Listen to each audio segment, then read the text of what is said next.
It's a little pup that could. That's a Tony little pup. Yeah. Nice and easy.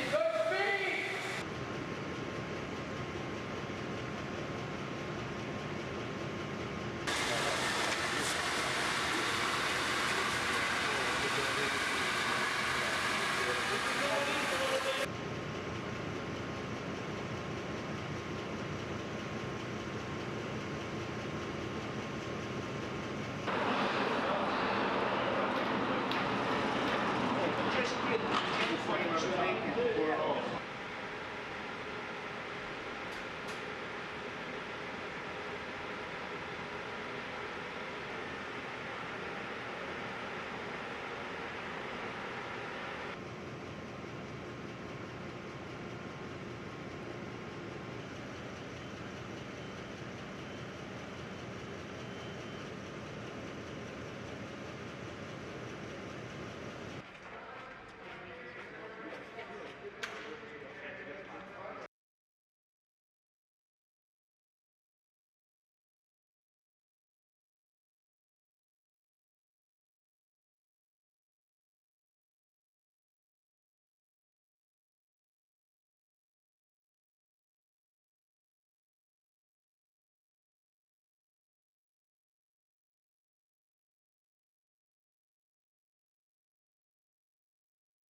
If we need to come down, we'll do so, and we'll thread in underneath the GASPA pole, GASPA arm, and get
Good afternoon. Thank you for joining us here at the Johnson Space Center for this briefing on the James Webb Space Telescope. Before I introduce our panel, let's learn a little bit more about the telescope.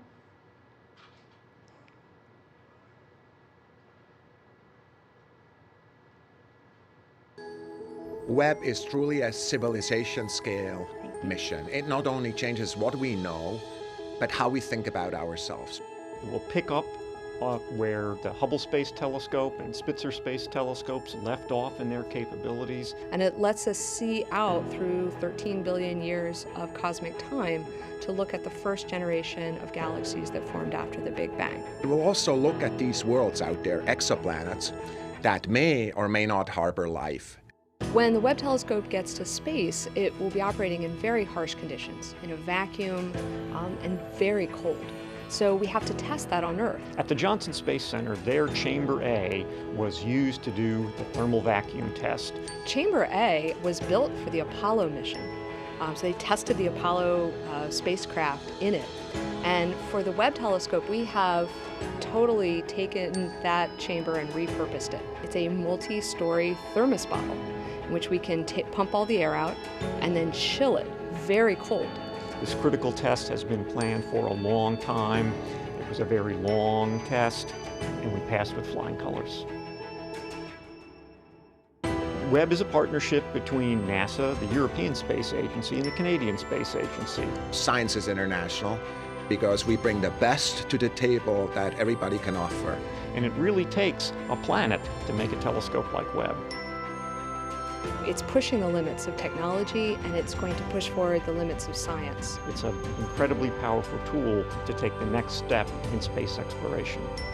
You know, I really feel fortunate to be living right now and be at NASA right now, because for the first time in history, we can address the question, are we alone in the universe, scientifically, with Webb as a major tool.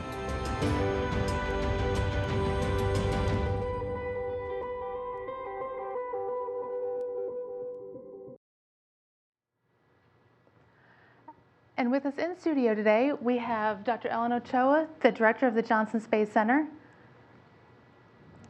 We have Bill Oakes, the Webb project manager. Jonathan Homan, the Johnson Space Center project manager for Webb's Chamber A testing. And Mark Voitin, manager of Webb's Optical Telescope Element Integrated Science Instrument Module, also known as OTIS. Dr. Ochoa, would you like to start? Sure. It's really a pleasure to be hosting this event at Johnson Space Center now that this very demanding test of the James Webb telescope and science instruments has been successfully completed. You know, as you know, we're mainly focused on human spaceflight here at Johnson Space Center. However, NASA centers collaborate with and depend on capabilities at other centers. So Goddard Space Flight Center determined a number of years ago that our Chamber A would be the best choice for this test, once it had been modified to support the extremely cold temperatures and the other requirements that were needed for the test. Interestingly, during the time that we have been testing here, including the Pathfinder tests over the last couple of years, Goddard's acoustic chamber was used by Boeing to test the Starliner crew module for the commercial crew program. So just another example of looking across the agency for the right capabilities. But we have been really privileged to be part of this program. The telescope and the integrated science instruments arrived here last May. And then the Chamber A's 40-foot diameter door was actually sealed on July 10th and unsealed on November 18th. And the completion of this test is one of the most significant steps in the march toward launch. You'll hear from others on the team and that the team and the chamber performed wonderfully during Hurricane Harvey, thanks to thorough preparation for hurricanes and other emergency events.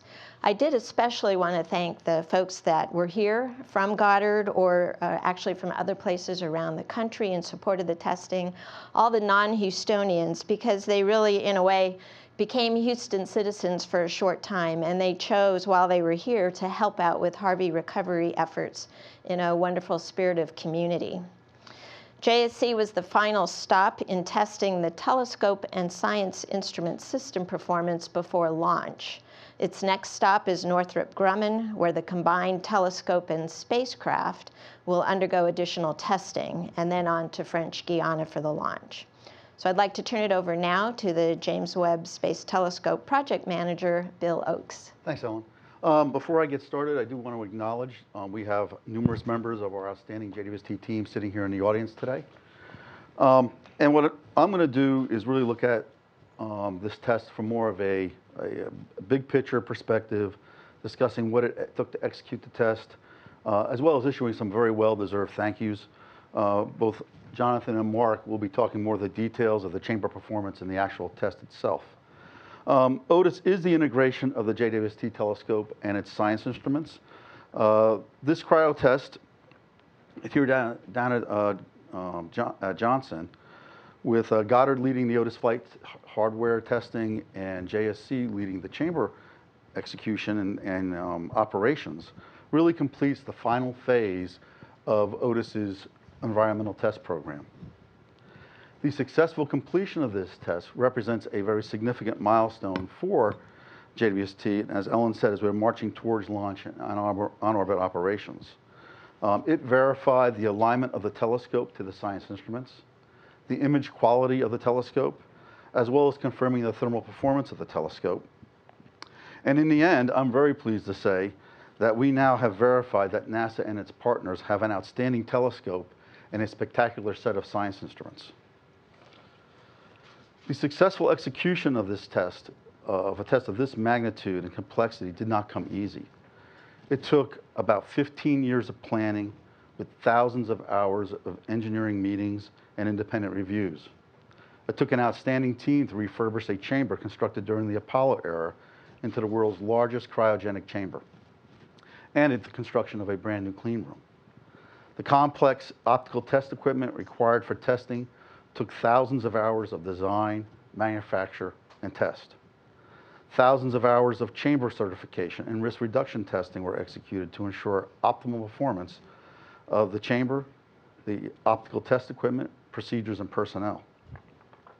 The actual test took over 100 days of 7x24 operations, involving folks from all over the US, Europe, and Canada, and involved 2 dynamic NASA centers working together as one.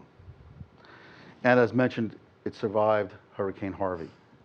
The folks stationed here at JSC and those here from Goddard and our partners showed unbelievable dedication to ensuring safety of personnel and hardware during the hurricane.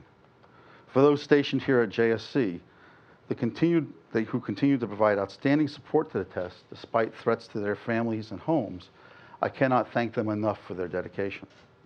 Secondly, the folks here from Goddard and our partners banded together as any family in an emergency and assured each other's safety as well as the safety of OTIS. And as mentioned, finally, after Harvey subsided and testing was back to normal, about 20 folks from the JWST team went out back into the community that has supported them all these years and volunteered to help as needed. I do want to take this opportunity to thank JSC for all their support over these many years, along with their major contractors, Jacobs Technology, PAE Applied Technology, the Aerospace Corporation, and Lind. I want to thank the Goddard team and our major contractors for OTIS, Harris Corporation, Northrop Grumman Aerospace Systems, Ball Aerospace, the Space Telescope Science Institute, ATA Aerospace, and Sierra Lobo for their contributions. And also want to thank our partners from the European Space Agency and Canadian Space Agencies and their contractors for all their help and support. Finally, I want to recognize and thank the families, the spouses, significant others, friends, etc., of the JWST team members. We could not have been successful without the sacrifices and support you have provided all these years, for without you, our team could not have made this test successful. With that, I will turn it over to Jonathan for him to tell you about the chamber performance. All right, thank you, Bill. Yeah, I'm Jonathan Homan. I'm definitely really both proud and humbled to be part of the test and the success, and to be part of a team here at JSC that did an excellent job performing the test, and also worked with the great program leadership that was, like I said, led out of the Goddard Space Flight Center. This test is probably the most complex cryo vacuum test, and definitely the longest cryo vacuum test that we have ever done at the Johnson Space Center, the longest one I've ever been a part of. And during it, like was mentioned, the chamber, all the chamber systems, and the teams, both from Johnson and Goddard, work together very well to prove that we are delivering a telescope that is ready to meet its groundbreaking science objectives. Speaking of the JSC team, that Bill had mentioned, folks were on shift for well over 100 days on 24/7. During that time, we met all the program's performances, maintained extremely tight thermal requirements, both for a profile and stability. We did have some facility issues, but none of those issues disrupted the program schedule on the test timeline. And for the most part, the test was probably seemed kind of mundane. So, you might go, oh, great, it was boring, but a boring test from our standpoint was very good. And it's a real testament of the years of planning, the engineering that was done to make the modifications be successful, the planning from our test to operate directors and technicians and engineers to put together really good procedures, and also a lot of thoughts of planning for anomalies and off-nominal situations. And I have a lot of wisdom I felt from the program deciding to do the Pathfinder series of testing that we did in both 2015 and 16, and those tests really let us wring out a lot of hardware, a lot of operations issues, and let the program get a taste of severe Houston weather so we could be ready for the flight test. So speaking of that, as mentioned, Harvey came. Harvey was not the hurricane that we planned for. It was I think world record, at least for Houston, in terms of a rain event, and we definitely experienced that, and we were prepared for that. Why that happened? We had spent probably more than a month to get the chamber and the telescope down to its test temperatures, and we were ready for testing. It was the primary part of the optical testing, and I'll let Mark speak more on that. But the telescope did not know, and the chamber did not know that there was an event going on outside its environment. It maintained 20 degrees Kelvin, that's minus 423 degrees Fahrenheit, held those conditions without any incident. With that meant that helium refrigerators were operating, cryogenic liquid nitrogen systems were operating, vacuum systems were operating, lots of telemetry, data systems, control systems were operating. We did have the building took some water hits, and I also just really wanted to thank the team that was on shift, both from the Goddard side and the JSC side, to alleviate issues. And our center operations was extremely responsive to deal with those problems and protect our hardware and get us going.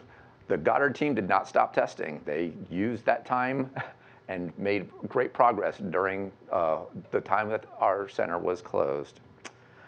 And as mentioned too, with that we had lots of foreign nationals, lots of people traveling here, and when people had time, I was so just honored and blessed to see that they used their time away from the testing to be part of the Houston community, to serve with the JSC list to help families that were affected from Harvey from JSC, and also work with some of the local resources and churches to help just local families out. And that was just a real blessing to see that.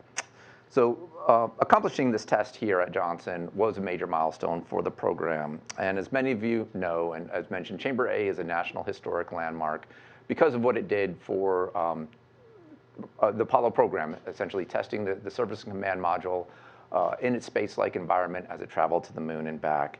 Now it gets to be a great part of history again, as it has tested James Webb and will be part of that great mission. But from Johnson's standpoint, again, now NASA and the Johnson Space Center does have a facility that has unequaled type of performance. It is ready to be able to support future science or exploration type missions, and ready to be a part of NASA's future.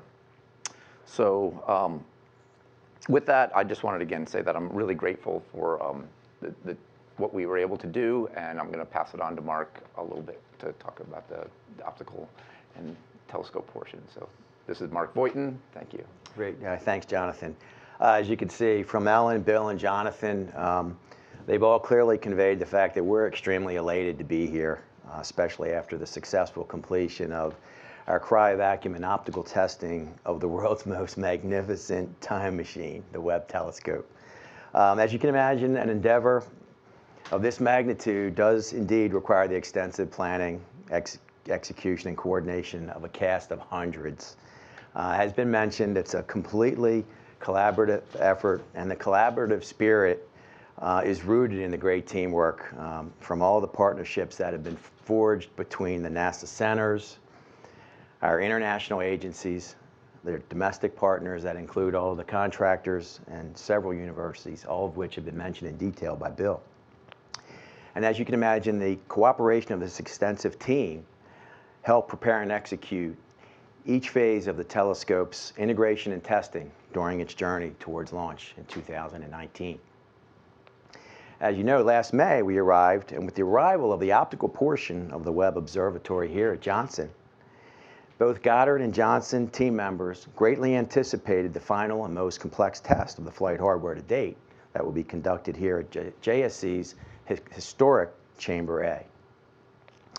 The optical telescope element and integrated science instrument module, otherwise known as OTIS, it's a lot easier to pronounce. It arrived carefully in a carefully engineered space telescope transporter for air, road, and sea shipping container, and was moved into the clean room in Building 32, where it was lifted onto the rollover fixture to be prepared for its test in Chamber A. Once it was in Chamber A, we roughly spent about a month cooling down to 40 Kelvin, or minus 233 degrees Celsius, and this was done in the world's largest space freezer, Chamber A. Once we got it down to temperature, it was time to get down to business, and we had a number of test objectives that we were able to achieve. I'll share a few of those with you. First of all, we proved out that our primary, secondary, tertiary mirror, as well as our instrument modules, are all aligned and aligned per the requirements. The next thing we proved was that the primary mirror, which as you know is made up of 18 individual segments, all operated together. 18 segments clearly appeared to be operating and aligned as one 6.5 meter monolithic mirror. That was a very large accomplishment in this test. We also proved, as Bill mentioned, that the thermal workmanship required to manage temperatures in all regions of the telescope and the instrument module was performing as expected. Also, we exercised a number of operational procedures in a day-in-the-life testing that simulated observation sequences and activities that would be similar to what we would do on orbit. The next thing we did is we confirmed that our integrated fine guidance system can track a simulated star through the complete optical system and adjust the position of our fine steering mirror to maintain correct observatory pointing. The next thing we did is we continued to confirm that our instruments are operating properly and functioning properly by completing their comprehensive performance test on each of 4 instruments. And lastly, for the very first time, the light of a simulated star was seen through the whole optical telescope and detected by each of the 4 instruments. So as you can imagine, as been mentioned, this was a very large effort. The expertise required to execute this test required more than 100 team members every day to maintain 24/7 operations. And as you know, it spanned a period of 100 days, and the actual test time started on July 13th and ended on October 21st. During that time, we executed over 100 procedures, and they varied in length from 30 pages to, yes, over 1,200 pages each. So a lot of paper if you would have printed those out, and we did. And although we didn't really prepare for Hurricane Harvey, we really were well prepared. As Jonathan mentioned, all of our preparation and the risk reduction testing done in the couple years before and the exposure to the inclement weather and the severe weather that Houston had to offer really did prepare our team to make critical decisions during the storm. And as a result of all that preparation, key decisions were made that really were able to maintain personnel and hardware safety during the storm. So after we completed the test, we warmed up to room temperature and returned to 1 atmosphere, and that took about a month. We spent a little bit of time evaluating Otis while it was in the chamber to make sure that it was still in the correct configuration to be safely removed from the chamber and rolled out and continue its processing and deconfiguration effort to lead us up to where we are this month. So at the end of this month, we will pretty much complete our time and effort here, and Otis will be carefully lifted back into STARS, the shipping container, and it'll begin its journey to Northrop Grumman and Redondo Beach, where it'll be integrated with its spacecraft element. So that'll also include the spacecraft bus and the sun shield.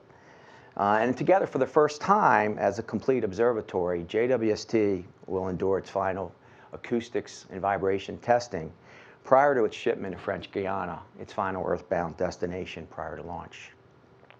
Now, I also want to thank everyone. I certainly want to thank the whole Otis integration and test team for just an absolutely amazing performance over many, many years. And during the 100-day test, really having to stay at the job at hand and stay focused through all of it. It was an amazing effort to watch and be a part of. And I'm certainly proud to have worked with each and every one of you, and we couldn't have done it. You guys represent the best of the very best. We would not have achieved what we did without you. But the one thing that I do feel very proud about is that I think we really have left, we will leave Johnson, and we will be in a position where the optical portion of the magnificent space telescope, that's Webb, is going to be ready to unravel the mysteries of the universe. So, thank you. Thank you, gentlemen. We will now go to questions. We'll start with reporters here in the room. Then we'll take some from the phone bridge. And if we've got some time, we'll take some from social media. If you'd like to ask us a question on social media, please use the hashtag AskNASA. So here in the room, Mark. Oh, thank you. Mark Carreau from Aviation Week in Space. Sorry about that. Mark Carreau from Aviation Week in Space Technology. Could you go over the cold vacuum soak, how many days continuous? I guess I'm a little confused on whether that could be broken up or it needed to be continuous, and if you're able to do that.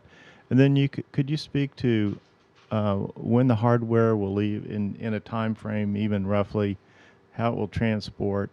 And I know there's some discussion in Washington about the budget and continuing resolution. Would that, if there was a shutdown, have you prepared for that like you did for Harvey, or how would you deal with that? Thank you.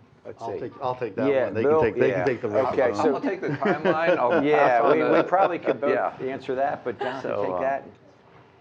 So it was essentially a single thermal cycle, and it was a cryogenic only test. It spent about 30 plus days to get it down to temperature. We spent about a month at 20 Kelvin to complete those objectives, and then about a little bit more than a month again another month to warm back up. Does that answer your question? Okay. I'll defer the next part of it. So which piece do you want to address next? Shipping. The shipping. And, So roughly, as I mentioned, we're finalizing our effort here. We've stowed all of the wings, and everything that had to be stowed is complete. We're entering into the final couple weeks. So at the end of January, beginning of February, we will load into the shipping container, move over to Ellington, and then be loaded onto a C5 and journey to Northrop Grumman. Okay, so as far as the question on the CR goes, right now, given where we are, the CR wouldn't, a government shutdown at this point would not be a major impact. We can define, if we're in the middle of critical operations here, those would continue to go. We had the last time there was an extended government shutdown, we were in the middle of testing our instrument package in a cryovac test, and we were able to keep testing during that. As far as the work out of our contras, for example, at Northrop Grumman, they are funded beyond that point. So they can keep working until that funding runs out. And we'll be working out over the next few weeks about how far that takes them. But right now, there would be no immediate impact. Any other questions from the room? Yes, sir. Eric Berger with Ars Technica. Tell me more about if you would, the simulated light from a star. How did that test work out, and what was it? What were you hoping to find out? And it sounds like it was a success. Okay, yeah, I'll answer that. Let's see. So yeah, that had to do with our fine guidance subsystem, which is used to ultimately, at the end of the day, once you go into a maneuver and start an observation, you want an all-out movement of the observatory. So what this test did is it directed light through the full optical train. That light was then, a centroid was generated to determine the position of the light. That centroid was shared back through the attitude control system, which then determined how much to move a mirror to track that star. So that's exactly the first time we effectively closed the loop on the complete fine guidance subsystem and proved that we can actually track a star and update its position every 64 milliseconds or 16 times a second, which is of the proper bandwidth to be able to maintain stability during our observations and to continue to maintain observatory pointing during an observation. So what was it like in the room, Mark, when you guys finally got that confirmation?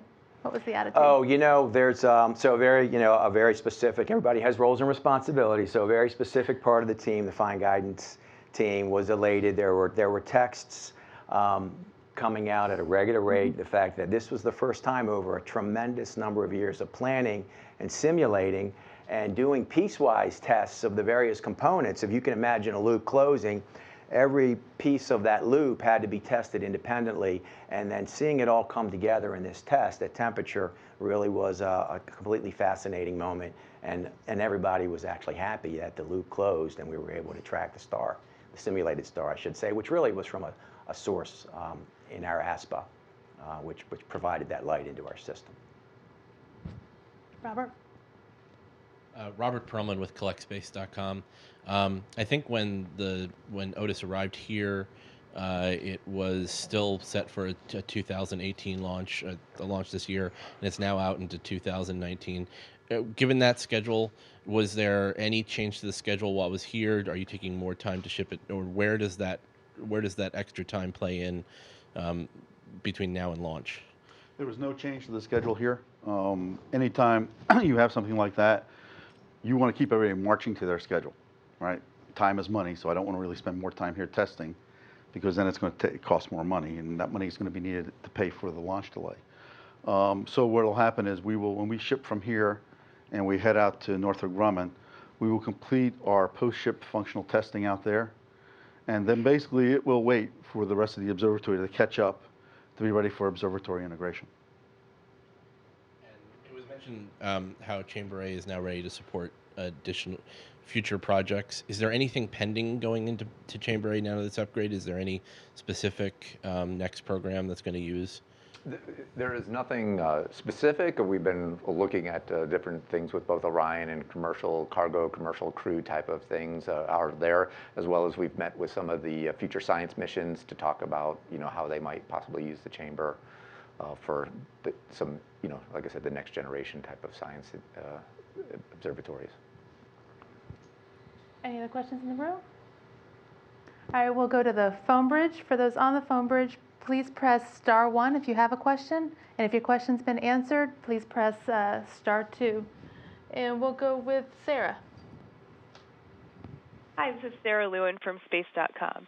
I was curious if you knew about the nature of the most intense tests in store for the rest of the telescope beyond the optical element. You want me to? Yeah. Okay, so you're looking at the future going forward. When we get forward, right now out on the West Coast, I'll kind of walk you through the timeline, and I'll highlight the ones where we would say we have the most worries. We are finishing up the folding and stowing of the sun shield after a successful deployment this past fall. When that's completed, the integrated sun shield and spacecraft will now go through essentially its series of environmental tests. It'll go through acoustic testing, vibe testing, and thermal vac testing. When that comes out of thermal vac testing, it will then go through another sun shield deployment. When that deployment is completed, we will then integrate Otis to the sunshield, and at that point we'll have a full observatory. We then actually fold everything back up again, and then it will go back through environmental testing, but just acoustics and vibe testing. When it comes out of that, we will then do the observatory deployment. And that will be the point where we are doing things now, more things for the first time. It is a very complex deployment. There is a very complex series of ground support equipment to ensure that we are offloaded to simulate deployments in a zero-G environment. I think, at least usually when I always talk and I give talks, there's about 180 devices that have to work for our deployments. We will go through the testing and final testing of those deployments before folding everything back up to put it back in the shipping container to head down to French Guiana. So if you're looking where the highest risk or what makes us the most nervous, it's the observatory deployment. Thank you. And looks like we got Bill Harwood. Yes, thanks. Bill Harwood, CBS News. Just to follow up on Eric Berger's question for Mark. The simulated star testing you did, can you talk a little bit about how the testing shows or proves to you that the optical system will, I'll say, bring light to a focus properly? I'm thinking of Hubble, of course, and how you know this time around everything is going to work the way you want it to. Second question was for Mr. Oxby, wondering how much schedule reserve you have in the system right now between now and launch. Thanks. Okay, yeah, so I guess I'll break yours into two. You know, as I mentioned, the fine guidance system closing involves a number of subsystems that have to operate properly, and ultimately we have the ability to understand where the light is and where the light is detected within the fine guidance system. So ultimately, the combination of generating the light from our source, which is called ASPA, and having it trace through the complete optical system and be detected centroid and understood where it is, and understanding the resultant motion that was required to move the mirror in response to that star position gave us the confidence we need to know that the system was performing properly.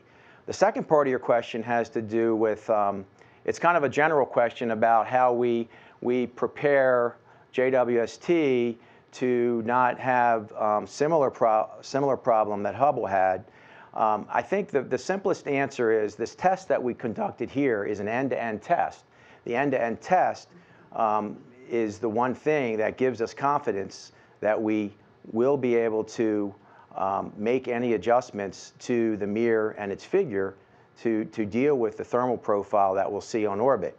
The other aspect of our testing that is unique and different from Hubble is that we're testing our Otis with test equipment that was not used to build the various pieces.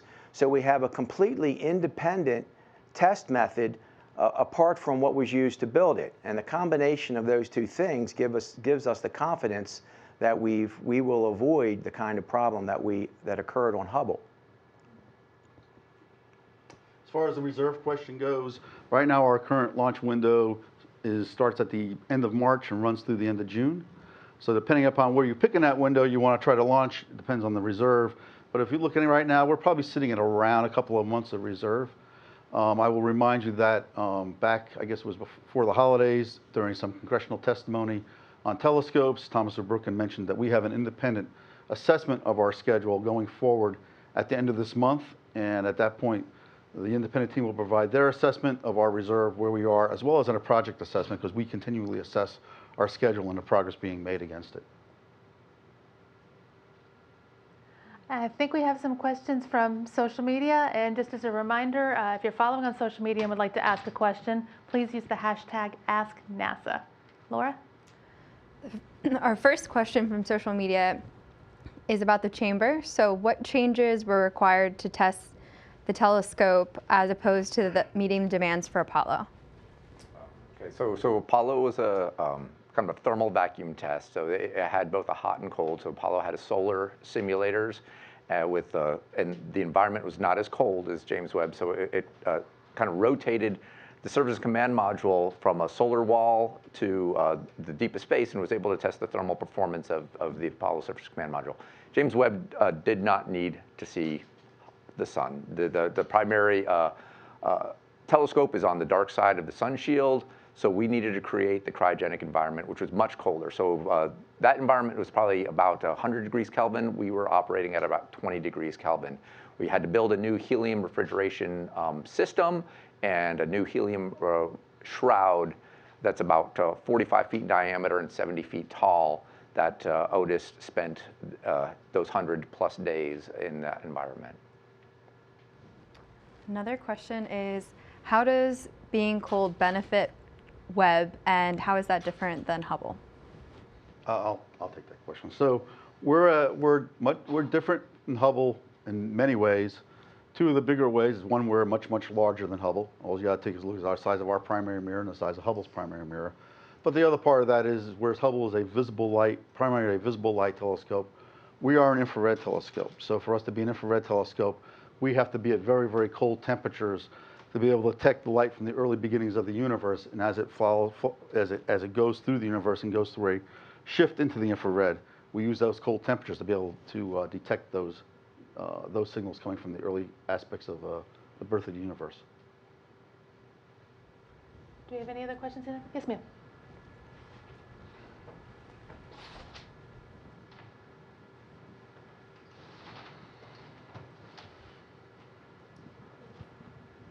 Hi, Irene Klotz with Aviation Week. I have two questions. The first is the issues raised by the GAO report. I think that was in December. Have all of those been addressed, and is there any additional cost estimate of the project with the additional delay announced at then? Well, the GAO report, their annual audit report, has not been released yet, so I'm not sure which report you're talking about. To tell you the truth, I have an exit briefing with them on Friday. As far as cost goes, right now our costs cover the launch delay. Back in 2011, when we did the replan, we did have the foresight to say, we could slip the launch, so we make sure there's money in the back end of that budget to support a launch delay. Thanks. And regarding the chamber at JSC, does Goddard pay JSC for that, or how is that? How is that figured in the budget? That's part of our budget. Yeah, the testing. Okay, thanks. Do we have any others on social media? What are some of the most exciting discoveries you're looking forward to? They're all looking at me. I think the list is long. Yeah. Well, let's see. None of us are scientists that are sitting up here, so probably what we think is exciting might be a little different than other folks. Personally, I think seeing some of the first light images will be very exciting, but also the exoplanet. I think that's, especially over the last couple of years with the emphasis placed on exoplanets, there could be some really exciting discoveries made there as far as finding some of those planets that already have been identified as kind of Earth-like. Being able to take a look at them on our telescope to see if they have some of the basic elements of life would be very exciting. And of course, and if you talk to any of my science friends and also to us, the biggest, some of the most exciting things that came out of Hubble are the things that were never expected. And that will probably be the same with JWST. Jonathan, how long did it take you guys to get the chamber ready to welcome Otis? So we first started talking requirements with the program on details in 2004, and then we were funded in 2007 to start working the requirements. And so essentially the major build was probably from 2009 through 2012. And then we started doing chamber performance testing, and then of course the series of risk reduction testing through 15 and 16. So it's been more than a decade of from requirements to execution. So you guys really have become one big team between Goddard and Yeah. JSC. Do we have any other questions here in the room? Do we have any more on social media? Well, any last thoughts, you guys? No, we still have it's a very exciting time, but we still have a lot of work in front of us. So there's a lot of excitement ahead. We all hope it's going to be very boring. because boring is good. And we hope that when we launch, the boring is good. The only excitement should be when we see science. But this has been a great achievement. And like I think we've all said, we want to thank the teams here, the teams from Goddard, from all around the world who've helped out with this, because it's a very exciting time. It's been a little stressful at times, but now we're looking forward to moving forward. Well, you can now say it survived a hurricane. Yep. We've survived almost every major natural event except for a couple, and those are the ones that kind of occur in California, so we're worried about those. Let's not jinx it. Well, thank you guys for being part of the James Webb Space Telescope briefing. If you would like to learn more about James Webb Telescope, you can find them on the internet at www.nasa.gov/web or jwst.nasa.gov.